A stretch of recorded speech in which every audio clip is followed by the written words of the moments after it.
Coming up on Blue Nation, highlights from around campus and a week full of them. You'll get the front row view of the hottest sports debate segment in the 715. Finally, how well do Gary and I know the NFL? We'll wrap up with some immaculate grid action right here in studio. DA, roll that intro. 900 athletes, 174 conference titles, 56 competitive teams, 26 national championships, all in one place. Blue Nation brings you all of your blue gold sports action from Carson Park Take it into the end zone. to the Sonnentag, Splash Mountain. across the street at Hobbs, Perfect chance here. Shot and score. and back up the hill to Bollinger, 2 scores. McPhee, Maya Cinnamon. and Simpson. Bicycle kick. Live from inside our very own TV10 studios, your starting lineup of John McClain, Gary Barta, and the rest of your sports team. This is Blue Nation. Welcome to Blue Nation, your home for all things blue gold sports. I'm your host saying happy half a century to TV10, John McClain. And I'm Gary Barta, ringing in a collective decade of Blue Nation, bringing you stats, scores, and more from the Blue Golds and beyond. We welcome you in this semester with some top plays from the past week. Then we go full debate mode as Aiden and Michael launch our first Hear 'em Out segment of the year, discussing sports team rebrands. Finally, Gary and I come back in as closers to see how well we can make a grid immaculate. To start us off on the night and starting his senior year victory lap, Aiden gets us going this year with his top play. Thanks, John. My pick takes us to the Sonnentag, where the place was anything but quiet, and Bailey Leak made sure of that whilst the Blue Golds took on #1 ranked UW Whitewater. This kill from Bailey Leaks to set up the win in the first set for the Blue Golds really set the tone in this one. The Blue Golds would go on to win sets 1 and 2. However, dropping sets 3 and 4 to the Warhawks made things interesting. But the Blue Golds were able to pull off the upset 3-2 over the #1 ranked Warhawks, in big part to Leak's 25 kills in Friday night's performance. Blue Golds would carry the momentum into Wednesday, where the Blue Golds would beat UW Lacrosse. Blue Gold Volleyball will travel to Menominee to take on Stout on October 1st. From the volleyball court to the football field, John, volleyball team's rolling. How's the football team doing?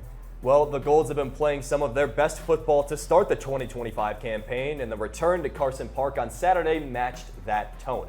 UWEC needed a hot start after dominant wins against Carroll and Kenyon, and who else but Agent Zero to do just that. Special teams was made a big emphasis during the week, and you can't write it any better than this. Yacht Chul goes 98 yards to the house for the third score of the year, sparking 36 unanswered for Eau Claire in the first half. Chul was one of 5 different scores on the day for the Blue Golds, including a pair of rushing touchdowns from freshman running back Paxton Rothmeyer. Nakai Mercado and Nick Scott also hit pay dirt on the ground, with Scott leading them with 126 yards. Special teams was definitely the biggest point of emphasis coming into this week, talking to Coach Erickson, but they were super dominant on offense as well. Gary, what do you got on the offensive front? John, the Blue Golds were dominant in all facets of play, but especially on the ground. Junior quarterback Jacob Donahue played a big role in that, scrambling for the final Blue Gold touchdown on the day.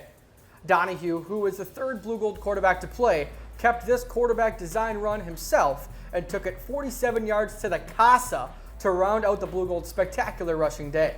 UWEC had a combined total of 390 rushing yards in the 42-6 win over Martin Luther College, the most rushing yards since 2021. The Blue Golds are now 3-0 for the first time since 2007, when the program finished 9-3 and made it to the second round of the NCAA tournament. The schedule, however, will get a bit tougher as the Blue Golds have an improvement week this week. They will play host to rival UW Stout in a War on 94 Homecoming Edition matchup. And Michael, the Blue Golds football team, they have been absolutely dominant. We'll pivot over to another team, the men's soccer team. We'll check in on them. Thanks, Gary. Shifting gears to Simpson Field, Blue Gold's men's soccer dominated Elmhurst University and were all over the pitch, but really found their stride early in the match, with senior forward Owen Williams finding the back of the net first. The goal is first created by an absolute strike from Caden Vandenhay, which is on target and bobbled by the Elmhurst tender, and Williams tracks the deflection and absolutely buries it into the back of the net to give the Blue Golds a 1-0 lead. The Blue Golds would extend the lead and win the game 3-0 on their home opener and youth night. The Blue Golds are 4-2-1 and are looking to stay hot as they move into their next game, which is Sunday, September 28th, where they will travel to a strong, complex field and take on the Buccaneers of Beloit at 1 p.m. You know, we've seen some really hot plays here. We'll really have to see how the Blue Golds are going to keep on strong in these coming weeks here. That's most certainly, but when we return from break, Aiden and Michael hash out how amazing or awful recent rebrands in the sports world might be. You might recognize some familiar faces in this break as well, but we'll step away for the moment on Blue Nation on TV10.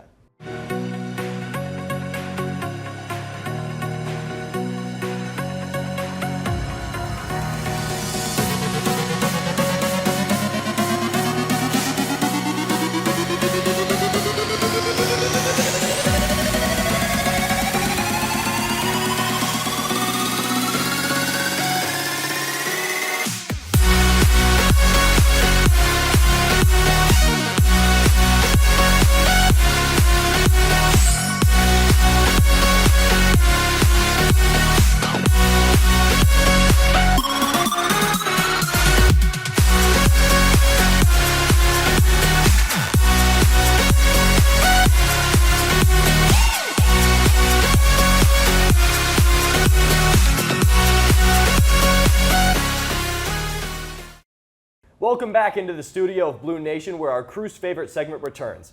Hear 'em out.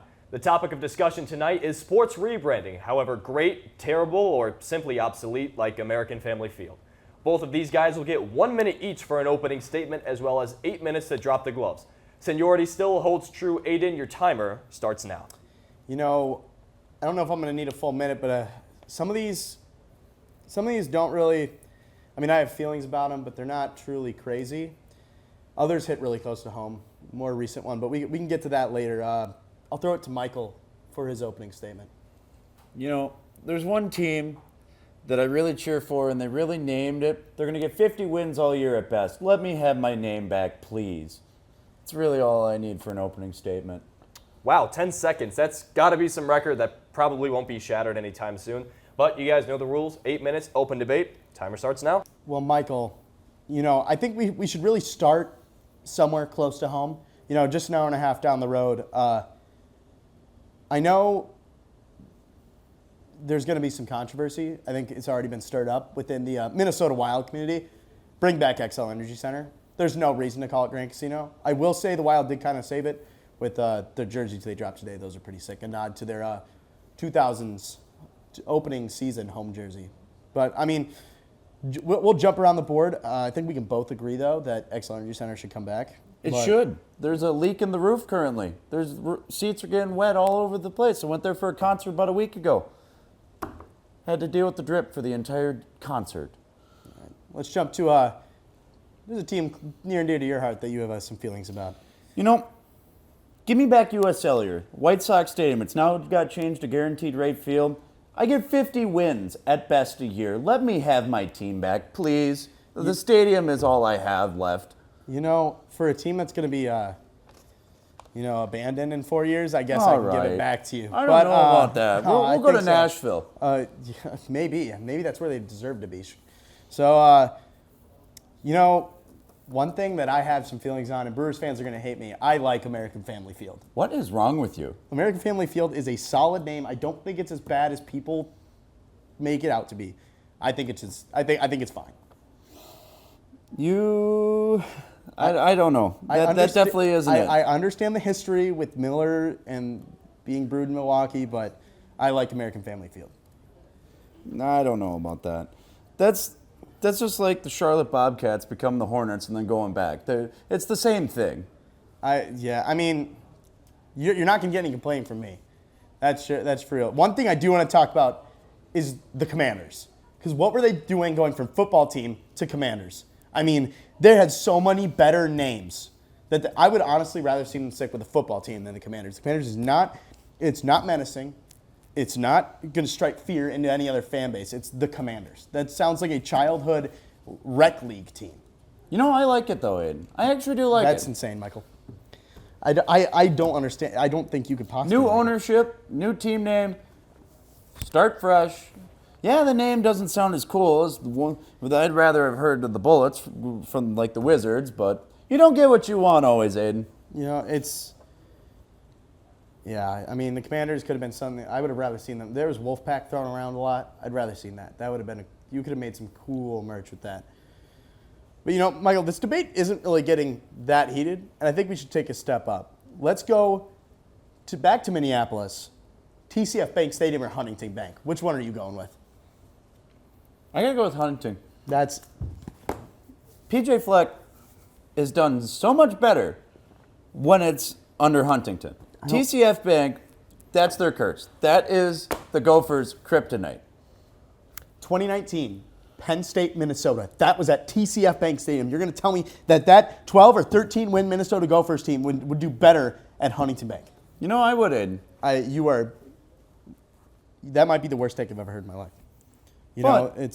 You also have to look at the Timberwolves. They're better now with the new logo. Absolutely. They're better now with the new logo. Absolutely New stadium not. and new team. Absolutely better team. not, Michael. Absolutely no. They are bringing back the wolf and the trees, and that is the best decision they've made ever since drafting Anthony Edwards. So they can start losing again? I'm not saying that. I don't follow much basketball, but Timberwolves look better with the trees and the wolf. Well, yeah, but they were statistically some of the worst teams ever under that logo until they changed. You know, but you're a White Sox fan, so I don't think we're really going to talk about that, Michael.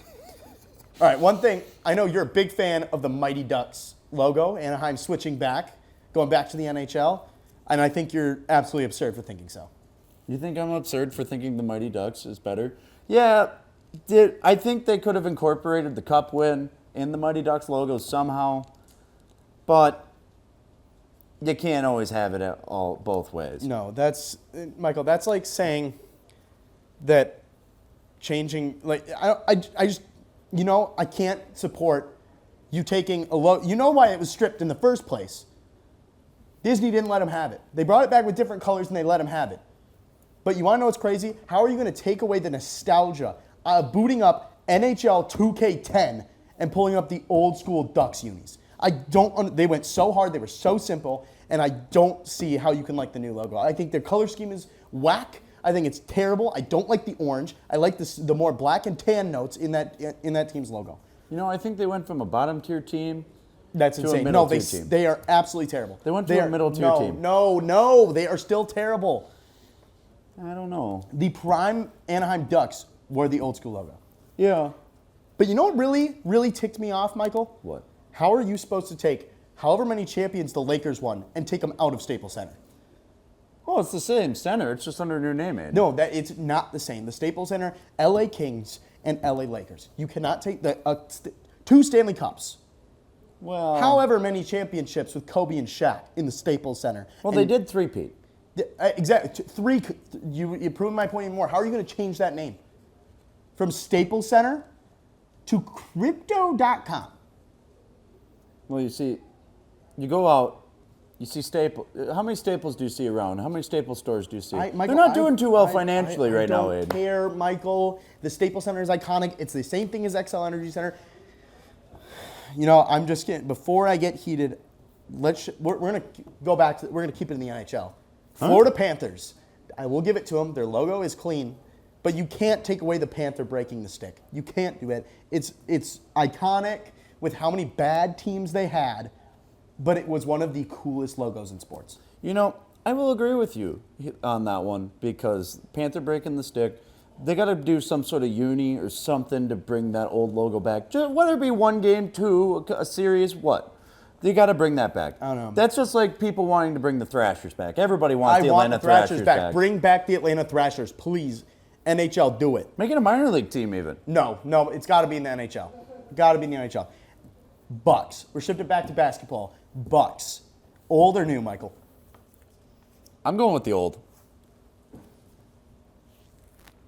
See, I would agree with you. You had the deer. You literally had the deer. You still had the deer. I would agree with you if you were me. But, you know, that's neither here nor there. So, I mean, Bucks, I like the new logo. I like how they incorporate the M in the chest of the buck. We got time for one more here. One more quick one. Florida Marlins to Miami. First of all, the name change was stupid. So dumb. That old logo, they start bringing back the unis. Same thing with the Jaguars. Bring back the old Jaguars unis with like the gold helmet. Sick. It's rumored that they might do that, so I'm all for it. They should. Because I think they had such a good team. You have a young Miguel Cabrera. You have such a good team like that. and then you change this out, and now you're in mediocrity. Yeah, and mediocrity, bottom of the league. They are terrible. I know, they're almost as bad as my White Sox. Yeah, almost. I mean, I don't know if any. I mean, we'll give the Rockies some grace. Throwing it back to old show. I mean, enjoy your 8 to 6 games every day, but at least they have an excuse. Hey, they did give the Marlins, or not the Marlins, the Mariners the division, so. All right, time is up, fellas, but we'll have to cut the mics on the desk for now. But we've got one more frame of play with Immaculate Grid making its return tonight. Don't go anywhere. You're watching Blue Nation right here on TV 10.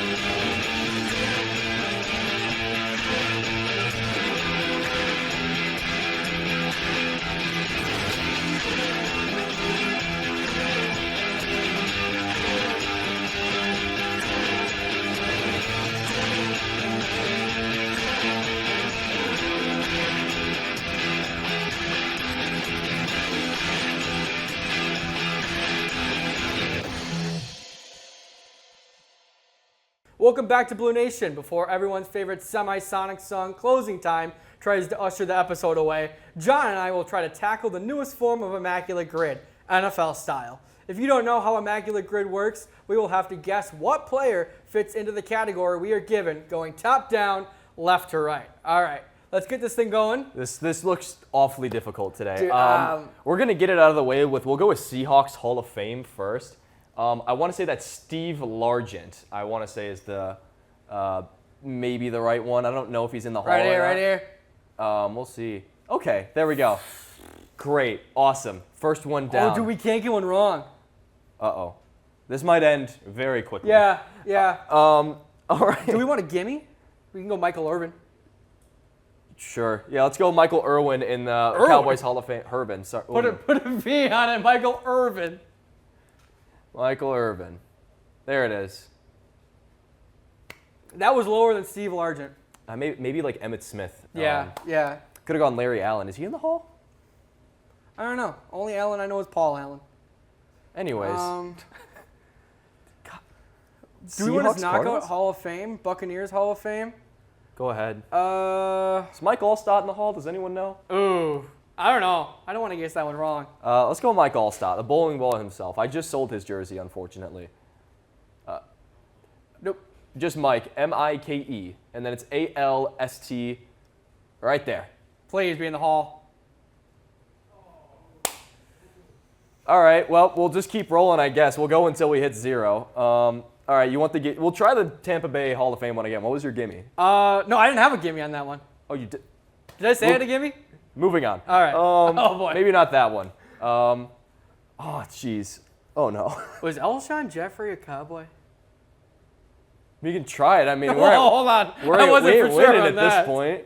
Oh, man, this is a rough segment. This is a couple sports guys don't know ball. Yeah. This is bad. This is almost as bad as Wii Sports. You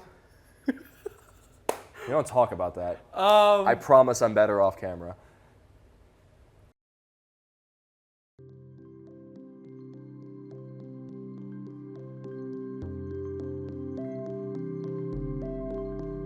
All right. Anyways, well, that'll do it. That's all she wrote for our initial rendition of this semester. For past, present, and future installments of us and the rest of the Stellar TV 10 lineup, visit mytv10.uwec.edu or visit us on YouTube at UWEC TV 10. However, the best way to find everything is checking out our socials. You can find us on TikTok, Instagram, and probably anything else you can come up with at UWEC TV 10 for more information. For myself, Gary, Michael, and Aiden, the MVP tonight and every night, Mr. David Abel at the helm, those inside the studio and out of it, we love and thank you for your time here tonight for this disaster class. And for Blue Nation, I'm John McClain. And I'm Gary Barta. Saying good evening, and until next time.